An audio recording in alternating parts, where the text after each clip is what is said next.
Welcome to Samba Samba. Enjoy the video. Start by rinsing 1 cup quinoa under cold water until the rinse runs clear. This removes the natural bitterness. In a small saucepan, heat 1 tablespoon olive oil and toast the drained quinoa for 1-2 minutes until fragrant. Add 2 cups water and bring to a boil, then reduce to a simmer.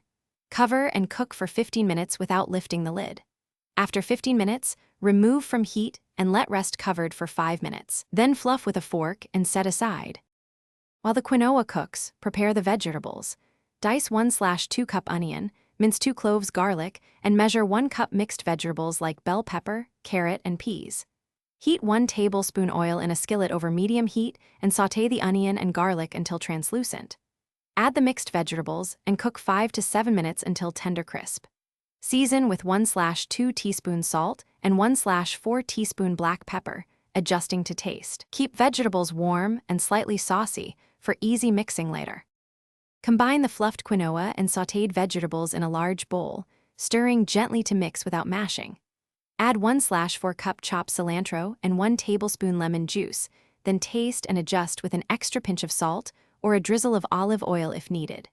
For added texture, fold in 1/4 cup toasted nuts or 1/4 cup crumbled feta. Let the quinoa rest 5 minutes to meld flavors before serving warm or at room temperature. Store leftovers in an airtight container up to 4 days in the refrigerator. Thanks for watching. Consider subscribing if we helped you.